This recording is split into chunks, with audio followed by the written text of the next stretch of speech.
sharks have... Okay, so they went for Jim very opportunistically, and the shark wanted a cigarette. But ideally... So you don't want to get McAllister because they want her research and that kind of stuff. But who would be the ideal number one victim for these sharks? I think they should have gone for Carter. He's the biggest threat. He's the physical guy. Yeah. He's the one who can swim with them and ride them. Yeah.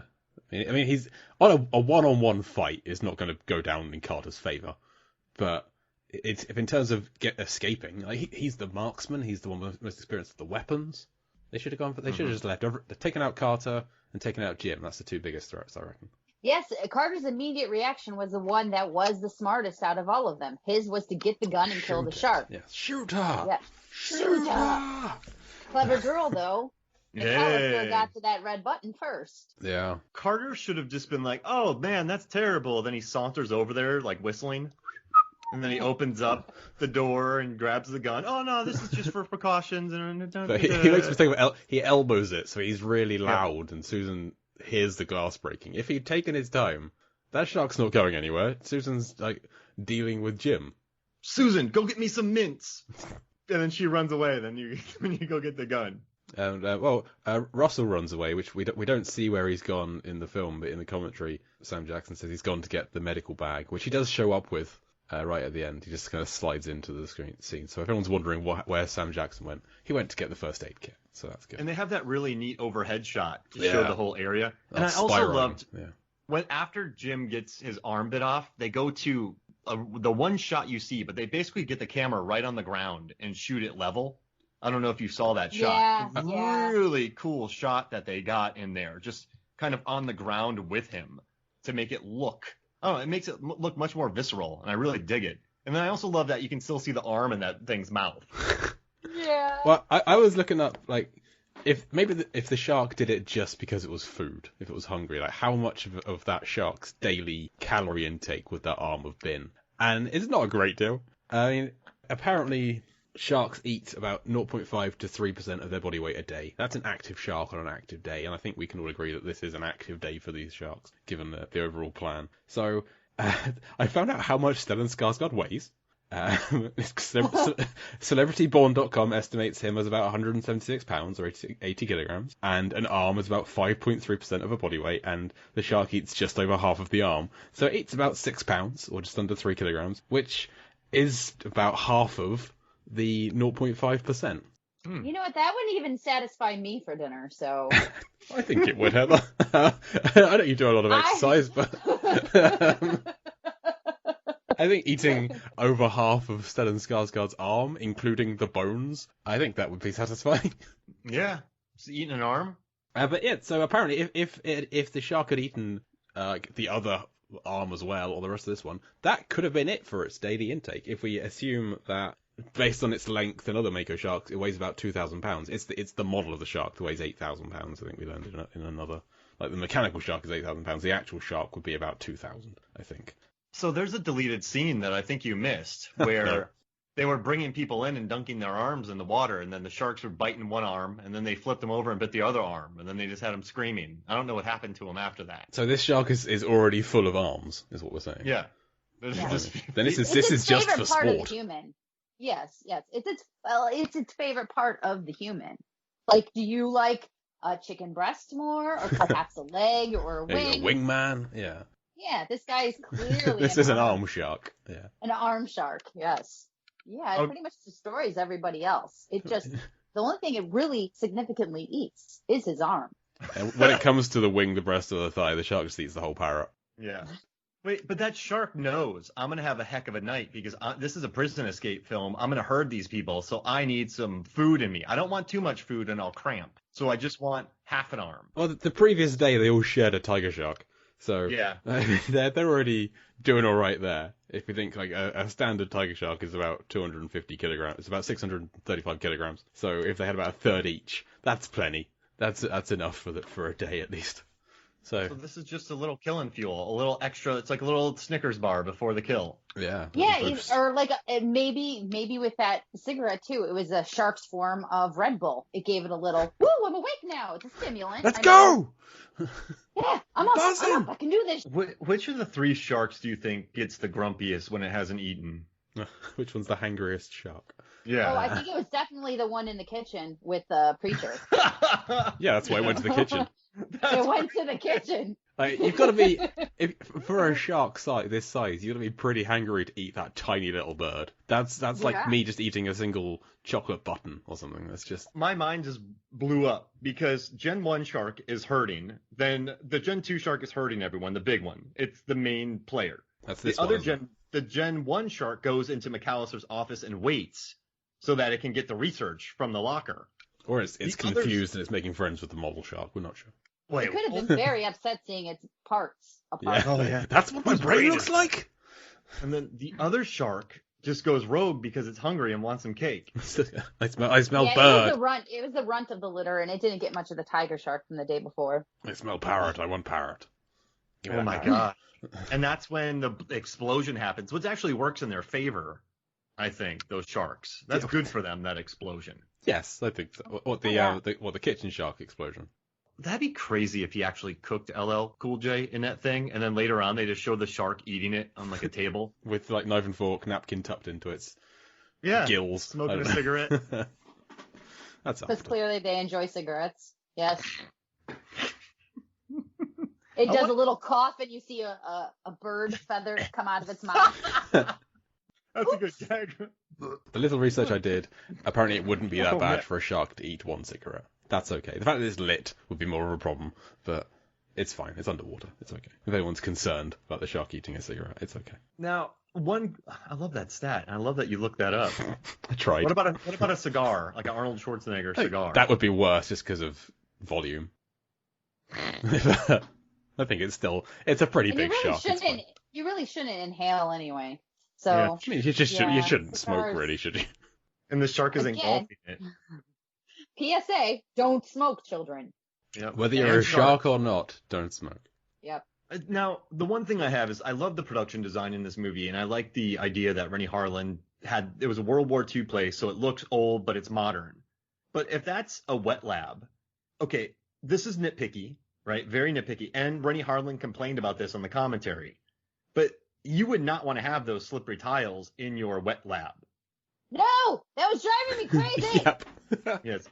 And Rennie, to his credit, he did complain about that in the commentary. I mean, he built it, then they didn't really have time to switch it around.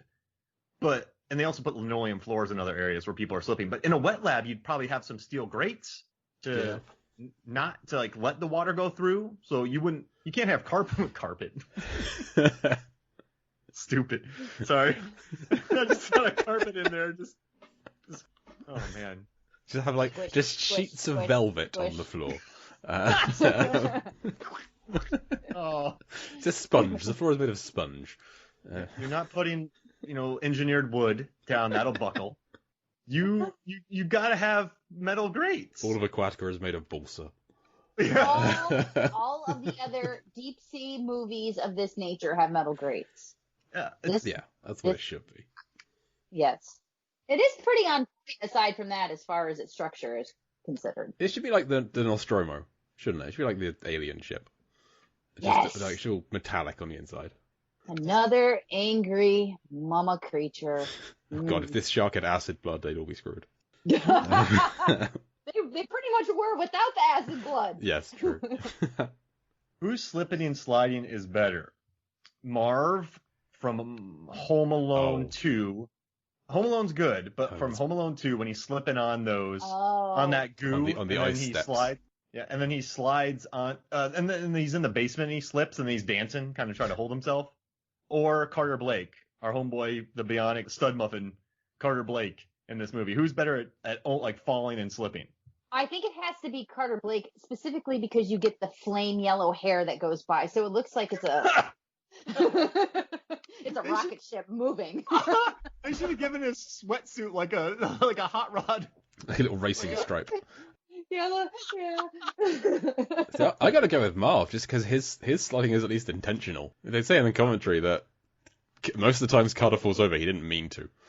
So I think Marv practiced at least. Yeah, he looked good falling. But I love that idea of a racing stripe on his thing. Just zooming by. He gets his costume, Thomas James. Like, what's this stripe for? I was like, don't worry about it. It'll work on screen. Makes you go faster. Why did these like fins on the side of it? Don't worry about it. Was there a spoiler on the back? Oh man, yeah, the Fast and the Furious based their look off of his suit from this film. True. Oh my gosh, Aerodynamics, big time.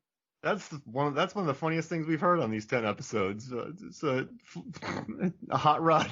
Wetsuit. So I flame like hair. when everyone in the lab realizes that Jim's been attacked. Everyone jumps to action, except for Scoggins, who just kind of stands in the background, mouth agape, frozen, and, in typical Scoggins fashion, absolutely useless.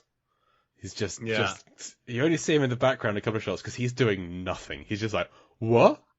What? Does the general public typically feel empathy for those characters? Because I'm like, leave them behind. Yeah. Just leave them. He's dead They're gonna weight. kill you. People are going to die because of this person. Leave them. Every single time. And there's so many scenes coming up where they have to convince Scoggins to keep going. It's like, what are you doing? Just stop delaying the inevitable. What did y'all read into the scene where McAllister says, like, I'm not that kind of doctor? Like, what does she not want to be there? Would she rather be in her lab, hanging out, checking out the results? Or is she kind of shook? I think that was kind of what was inferred the whole entire time, even to the end. She's willing to go sacrifice her life to go get her damn crap out of her room and lab. I was like, please eat her now. I can't remember when she's done for, but please just eat her now. Oh, it's not Let's for a see long her feet time. under sweater. I'm going to close the door behind me without checking out what's in here first. Die. Die. Yeah. Yeah, she had a one-track mind. I just love that. And everyone died because of it. Really? All right, that's the vibe I got, because I don't think she's too shook from the whole thing. Just more of a, well, I'm not the kind of doctor. I'm not doing this. She was relatively sociopathic about everything. That's true. She was pretty cold, and even with Carter Blake, with all of his manliness in that wetsuit, she was kind of, well, no, yeah, shut up. Yeah, she did do that to him, and he looked so hurt whenever she shot him down. Yeah, it was bad. She was brutal. When he walked into the room with his new suit on, looking all like a hot rod, and she didn't notice. He didn't, and then he just put his. Did you see my fins? Did you see my stripes? I wore them just for you. He's skulking in the background. Speaking of clothing, I love Jim's shirt. Kind of the fish pattern on it. Oh, that was a great shirt. It's wonderful. It was in last chapter. There was too much going on there, but it's focused on here. You have like zooming on his chest, and it's a really nice patterned shirt. It's a shame it got ruined with all the blood. Yeah, and then the water, and then uses a battering ram. Yeah, at least it was useful in its end. Yeah. I love that this sets off, like, what is it, Rat Trap or Dominoes? I mean, this sets off a chain of events for Jim. He's about to have a horrible few chapters. You watch movies later on, like Final Destination, or you watch movies like Saw that have these. I'm trying to think of other maybe horror movies before this. I know Freddy hunted. Jason didn't really have that, but like he gets his arm bit off, then he gets put on a gurney, and then the winch fails. A shark takes him on a ride. I did the math for like a mile and a half. And just underwater. He's knowing exactly. Oh, he stayed alive. That's fantastic. And then he's watching as he's used as a bat. Like that's some Final Destination. Like that's Rennie Harlan's horror background, Nightmare on Elm Street 4. 4 coming into play and other films. Like I love how intricate his death is, and this is where it all starts, and I love it. That's it. Like this is where it starts. He doesn't die for 3 more chapters. 4 other people die between him getting injured and actually dying. This is protracted. This is the amount of chapters that we had Janice giving exposition. That's how many it takes for Jim to die between being bitten. It's one of the worst movie deaths. I'm grateful that in the elevator ride up, Dr. Susan McAllister has put a needle in Jim's arm, and mercifully we are spared the shot of the needle going in. Every goddamn film that has a needle going into an arm feels the need to show the needle piercing the skin, and I don't understand why they do that.